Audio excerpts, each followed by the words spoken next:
Mushrooms are amazing. They can be food, they can be medicine. These fascinating fungi have been a part of human culture for thousands of years.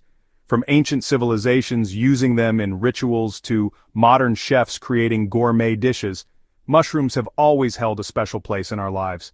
They come in a variety of shapes, sizes, and colors, each with its own unique flavor and texture. Some mushrooms are prized for their culinary uses, while others are sought after for their medicinal properties. The versatility of mushrooms is truly astounding. They can even help clean the environment.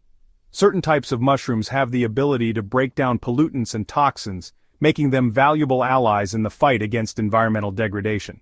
For example, oyster mushrooms can degrade oil spills, while other species can absorb heavy metals from contaminated soil. This process, known as mycoremediation, is a promising field of study that could have significant implications for environmental conservation. Growing your own mushrooms is rewarding. Not only does it provide a fresh and sustainable source of food, but it also offers a unique and educational experience. Watching mushrooms grow from tiny spores into full-sized fungi is a fascinating process that can teach us a lot about biology and the natural world. Plus, homegrown mushrooms often taste better than store-bought ones, as they are fresher and free from pesticides and other chemicals. It's like having a little piece of magic in your home. The sight of mushrooms sprouting from a log or a pot can be quite enchanting.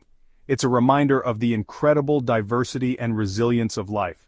Mushrooms can grow in a variety of conditions, from dark, damp forests to sunny windowsills, making them a versatile addition to any home garden. You don't need fancy equipment to grow mushrooms. With just a few basic supplies, such as a container, some substrate, and mushroom spores or a growing kit, you can start your own mushroom garden.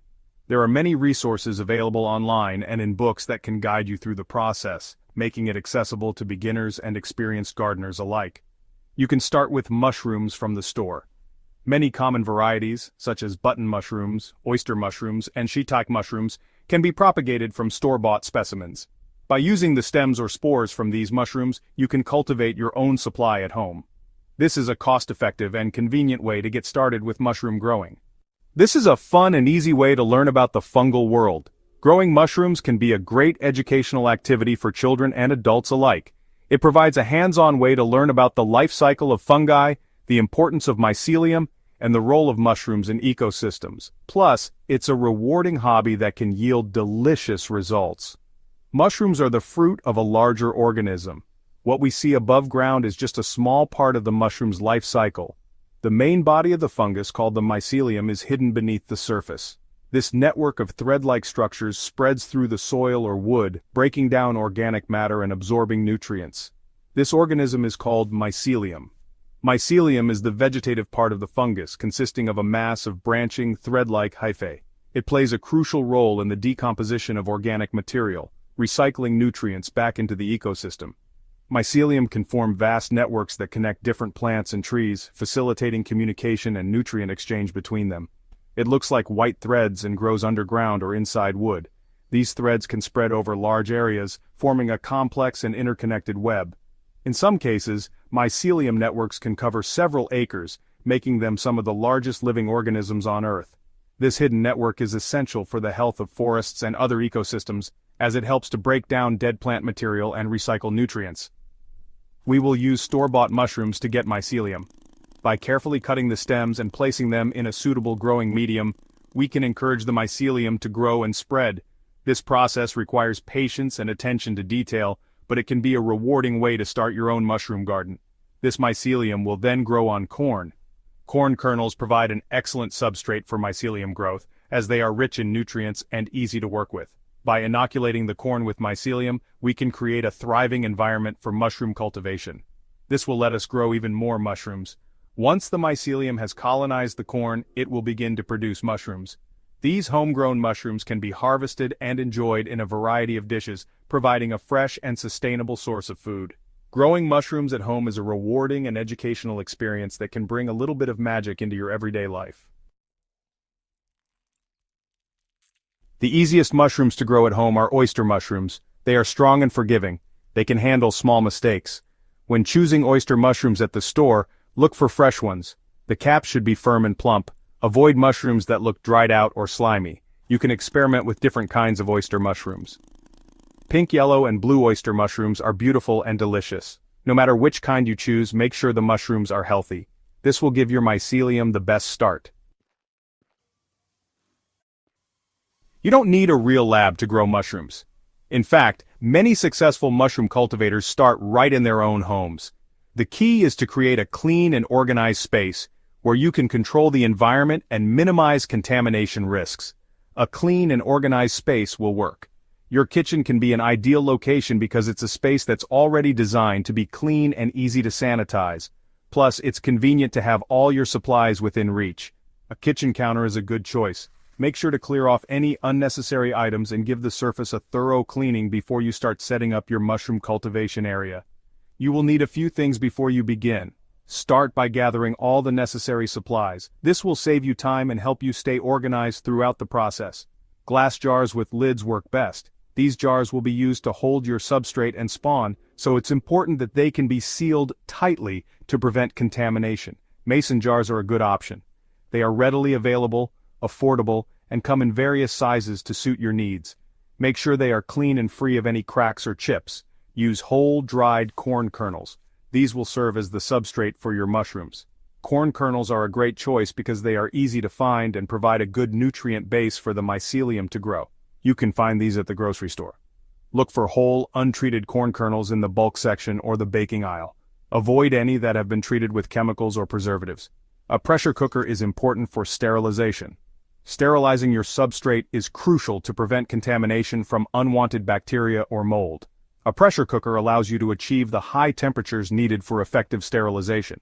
Rubbing alcohol will help keep things clean. Use it to wipe down your work surfaces, tools, and jars before you start. This will help to create a sterile environment for your mushrooms to grow, and you'll use a lighter to sterilize tools. Flame sterilization is a quick and effective way to kill any potential contaminants on your tools. Make sure to let the tools cool down before using them to avoid damaging your substrate. Gather all your supplies before you start. Having everything you need within arm's reach will make the process smoother and more efficient. Double-check your list to ensure you haven't forgotten anything. This will make the process smoother. An organized workspace not only helps you work more efficiently, but also reduces the risk of contamination. Take the time to set up your space properly, and you'll be well on your way to a successful mushroom cultivation experience. Mushrooms are delicate. They can be easily outcompeted by other fungi and bacteria. That's why sterilization is so important. Start by cleaning your work area with soap and water. Then, wipe everything down with rubbing alcohol. Wash your jars and lids with hot soapy water, rinse them well, place them in the pressure cooker, add water to the pressure cooker, follow the manufacturer's instructions, sterilize the jars for at least 90 minutes, let the pressure cooker cool completely before opening it. Your jars are now ready for the next step. Section 5. Creating a mycelium home. While your jars are sterilizing, prepare the corn. Corn is an excellent substrate for growing mycelium because it provides the necessary nutrients and moisture.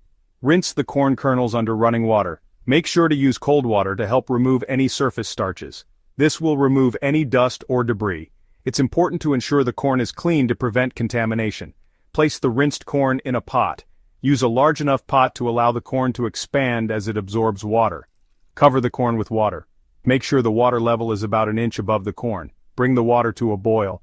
This process helps to soften the corn and make it more receptive to mycelium growth. Then, reduce the heat and simmer for 30 minutes. Simmering allows the corn to cook evenly without becoming too mushy. This boiling helps soften the corn. Softened corn is easier for the mycelium to colonize. It also removes any air bubbles. Air bubbles can create pockets where mycelium won't grow. Air bubbles can prevent the mycelium from growing properly. Ensuring the corn is free of air pockets is crucial for even mycelium growth. Drain the corn in a colander. Let it sit for a few minutes to ensure all excess water is removed.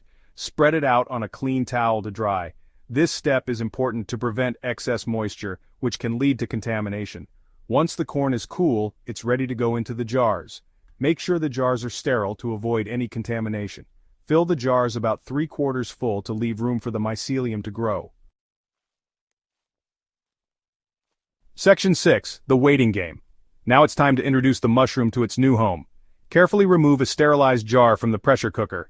Take a piece of your store-bought mushroom. It should be about the size of your little fingernail. Using a flame-sterilized knife, cut a small piece from the inside of the mushroom. Quickly lift the lid of the jar and drop the mushroom piece inside. Immediately close the lid tightly. Repeat this process for each jar.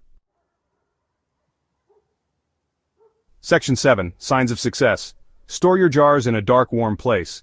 A temperature of around 70 to 75 degrees Fahrenheit or 21 to 24 degrees Celsius is ideal. A cupboard or closet works well. Check your jars every few days. Look for signs of mycelium growth. It will look like white fuzz. It will start from the mushroom piece and spread outwards. Be patient. It can take several weeks for the mycelium to fully colonize the corn. Avoid opening the jars during this time. Section 8. Harvesting your mycelium. Once the corn in the jar is completely white, it's ready. This means the mycelium has fully colonized its new home. Congratulations! You've successfully grown your own mycelium. You can store this colonized corn in a cool, dark place. This will keep it healthy for several months. This is your starter mycelium. You can use it to grow mushrooms on other materials. Straw, sawdust, and even coffee grounds are all great options. Section 9. What's next? Growing mushrooms from store-bought mushrooms is just the beginning. Experiment with different substrates and growing conditions. Share your love of mushrooms with others. Teach them how to grow their own. Together we can spread the magic of mushrooms far and wide.